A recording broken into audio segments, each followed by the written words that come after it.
ಕೀರ್ತನೆಗಳು 128ನೇ ಅಧ್ಯಾಯ 2ನೇ ವಚನ. ನಿನ್ನ ಕಷ್ಟಾರ್ಜಿತವನ್ನು ನೀನೇ ಅನುಭವಿಸುವಿ, ನೀನು ಧನ್ಯನು, ನಿನಗೆ ಶುಭವಿರುವುದು. ಕರ್ತನಲ್ಲೂ ಪ್ರೀತಿಯ ದೇವಚಂದ್ರೆ, ದೇವರಾಗಿರುವಂಥ ಯೇಸು ಕರ್ತನ ನಾಮದಲ್ಲಿ ಈ ಮುಂಜಾನೆ ವೇಳೆಯಲ್ಲಿ ನಿಮ್ಮನ್ನು ವಂದಿಸುತ್ತೇನೆ. ಈ ದಿವಸವೂ ಕೂಡ ದೇವರಾಗಿರುವಂಥ ಯೇಸು ಕರ್ತನ ನಿಮ್ಮ ಕೂಡ ಮಾತನಾಡುವವರಾಗಿ ಇದ್ದಾರೆ. ಈ ಭೂಮಿಯ ಮೇಲೆ ದೇವರ ಸುಂದರವಾದಂಥ ಸೃಷ್ಟಿಗಳಲ್ಲಿ ಕುಟುಂಬ ಉತ್ತಮವಾದಂಥದ್ದು ಮಾತ್ರವಲ್ಲದೆ ಮೊದಲನೆಯದು ಎಂಬುದಾಗಿ ಹೇಳಬಹುದು.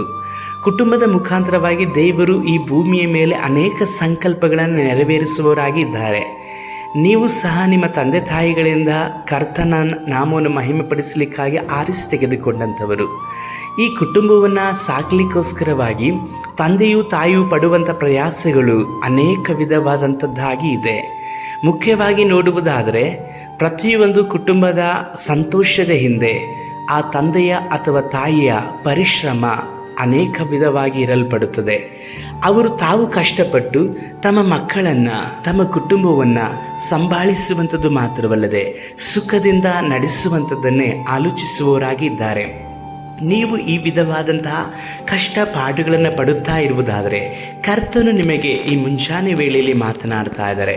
ಪ್ರಿಯರೇ, ನಿಮ್ಮ ಕುಟುಂಬ ಒಡೆಯಲ್ಪಟ್ಟದ್ದಾಗಿ ಇರಬಹುದು, ಅಥವಾ ನಿಮ್ಮ ಕುಟುಂಬವನ್ನು ಮುನ್ನಡೆಸಲಿಕ್ಕೆ ಆಗದೇ ಇರುವಂಥ ಪರಿಸ್ಥಿತಿಗಳಲ್ಲಿ ನೀವಿರ್ಬೋದು.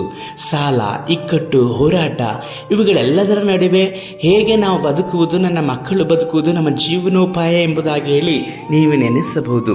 ಆದರೆ ದೇವರು ಏನು ಹೇಳ್ತಾ ಇದ್ದಾರೆ ನೋಡ್ರಿ, ನಿನ್ನ ಕಷ್ಟಾರ್ಜಿತವನ್ನು ನೀನು ಅನುಭವಿಸುವಿ, ನೀನು ಧನ್ಯನು, ನನಗೆ ಶುಭವಿರುವುದು ಎಂಬುದಾಗಿ ಹೇಳಿ.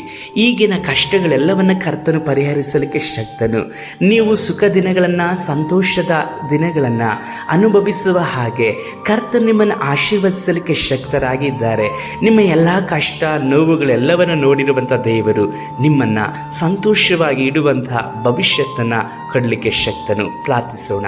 ಸರ್ವಶಕ್ತನಾದ ದೇವರೇ, ಕುಟುಂಬದ ಹೋರಾಟ ಮಾತ್ರವಲ್ಲದೆ ಇವರ ವೈಯಕ್ತಿಕ ಜೀವಿತದಲ್ಲಿ ಇರುವಂತಹ ಎಲ್ಲ ಹೋರಾಟಗಳನ್ನು ನೀವು ತಾನೇ ಸ್ವಾಮಿ ಅಪ್ಪ ಬಿಡುಗಡೆಗೊಳಿಸಿ ಇವರು ಸಂತೋಷವಾಗಿ ಸುಖ ದಿನಗಳನ್ನು ಅನುಭವಿಸುವ ಹಾಗೆ ಕೃಪೆ ಮಾಡ್ರಿ. ನಮ್ಮ ರಕ್ಷಕನಾದ ಯೇಸು ಕರ್ತನ ನಾಮದಲ್ಲಿ ತಂದೆಯೇ, ಆಮೇನ್.